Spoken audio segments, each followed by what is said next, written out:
Hello, I'm TothSaem from General Physics Guide. Starting today, I will communicate with you more closely. I will prepare a YouTube course to help you communicate with the general physics. First of all, let me introduce myself briefly. I finished my PhD in physics. I've been working at the company lab and I've been a college professor too. And now I'm doing a little different work. So, based on the experience that I was teaching in the college, and as you know, the curriculum that we learn in those schools is quite tough. It's hard to get an output compared to an input. So, I'm going to give a short lecture course for 10 to 20 minutes or so. With this course, I would like to offer you a little help in your college life. This is how I'm going to prepare for it.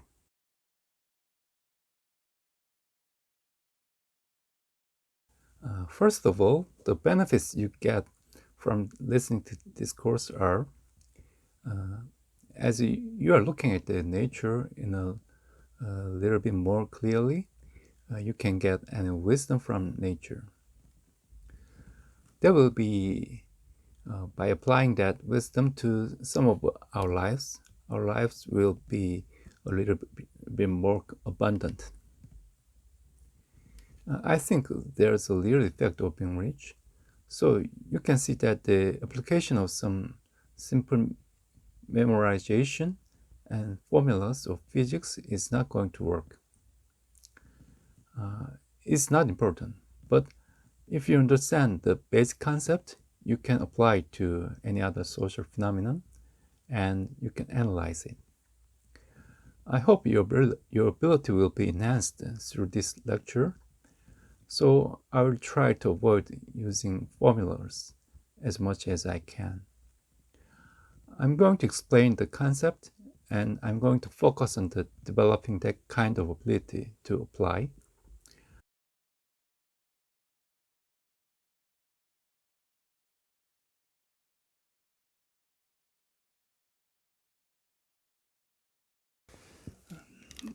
I'm starting with the electric part. The reason is that the first class of the second semester in most universities is electricity and magnetism. To match its progress, let's start with electromagnetic part. Let's start with course. What I'm going to talk about today is the charge and the Coulomb's law. Everyone, we are talking about electricity in our daily lives, and it's going to be an easy flow of charges. So now that electricity is flowing, it tells us that the current is flowing. Now, if we talk about what we are talking about, all the materials are made of some kinds of atoms. Yes, there is.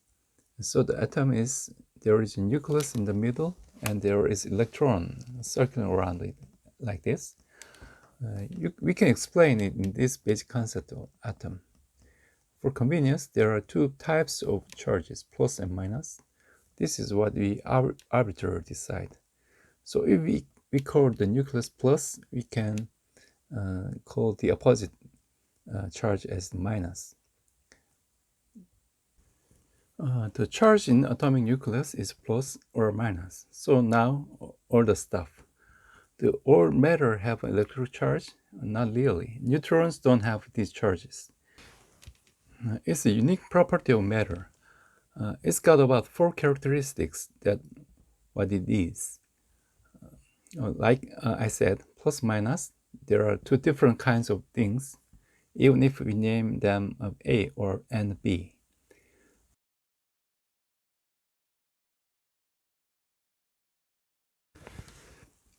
But what we can tell you from these two is that plus and minus are binary. And then, because the nature of these electric forces, these charges are driven by the force that pushes them away. Or the two of them will now have a pull force. There is a trait like that, and then why do you have that characteristics? I don't know that. That's because nature is designed that way.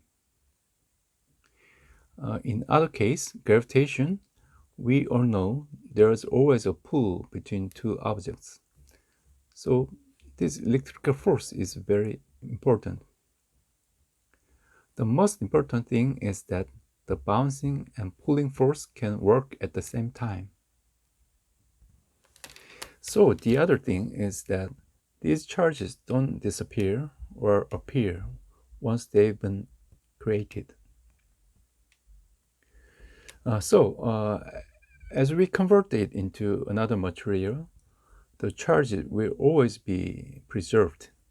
The sum of all charges is always preserved in closed system with a certain tempo. And finally, the first thing about this charge is that it's not a random series of value. It only gets as much value as the multiple of certain basic charge. We call it as a charge of electrons. In other words, quantum of charge. Charge is quantified. You are going to learn quantum mechanics later before you're going to learn about the nature. All of that energy seems to be continuous, but actually there's a lot of this continuous amount. So this charge is the most basic unit. Based on the amount of charge the electron has, we can do the technology in its multiple form. So what the Coulomb law is that the force that work between these two charges are very strong.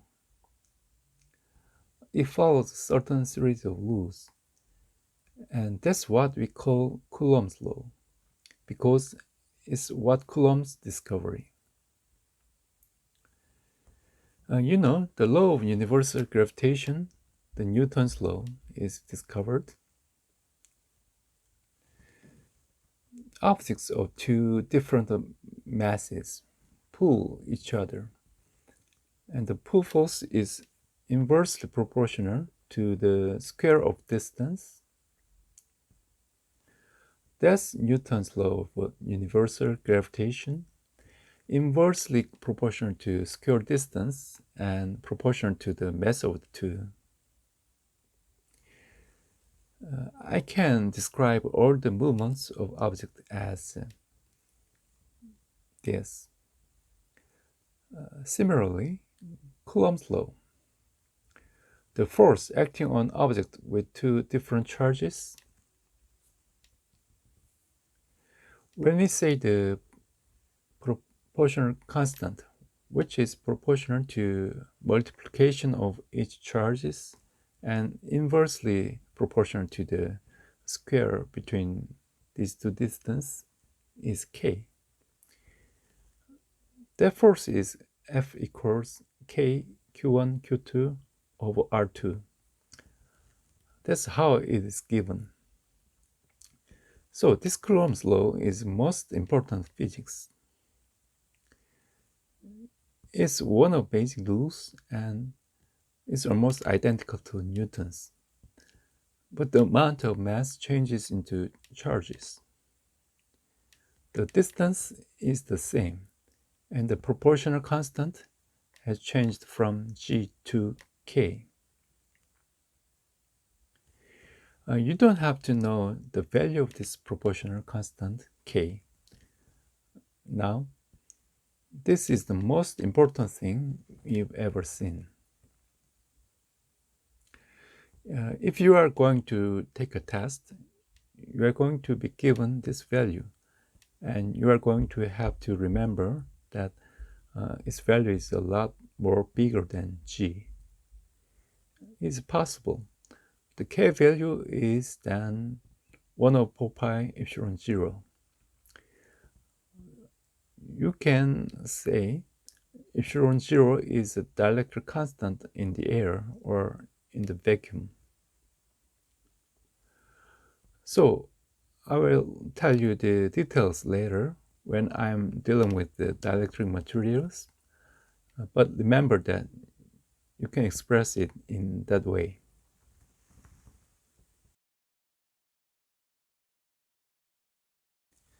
And if we do these two butt balls, then between them, we'll use Q1 and Q2.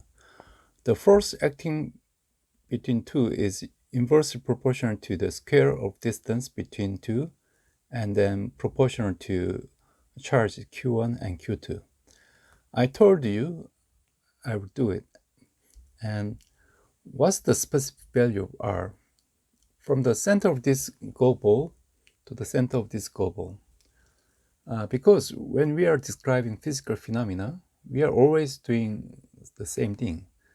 So this butt ball is located at the center because the center of gravity of this go butt ball is marked as dot. If the ball has a circular shape, the center value of ball is actually the same. It will be a coordinate value. So remember, it's always a distance from the center to center. If this is a weird shape, we are going to have to do integral calculations. It's a hard work anyway.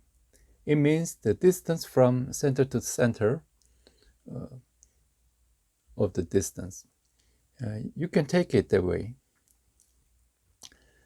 So I'm going to take the concept that I've learned today. I will review the simple question. The problem I've prepared is to find a place where the electric force is zero. When there are two charges, Q1 and Q2, the distance between these charges is d. One of you has a charge of 1 coulomb and is called the charge of 4 coulomb. The distance between these two is 6 meters apart. Then I think they both have positive charges. Then when a third charge Q3 is in the middle of this, you will get a retraction from here and there. The two acting forces are in the opposite direction. So if it's the same force at one point, it could be zero. It's going to be a question of finding a place like that.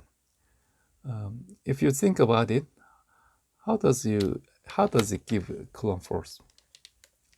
It's the same direction. And that's exactly what we are going to give you, like Q1, Q2 over square of the distance that you multiply. And under the same condition, you are going to be able to take this distance. It will be easy to get. I want you to solve this problem. I'll put the answer on this YouTube description.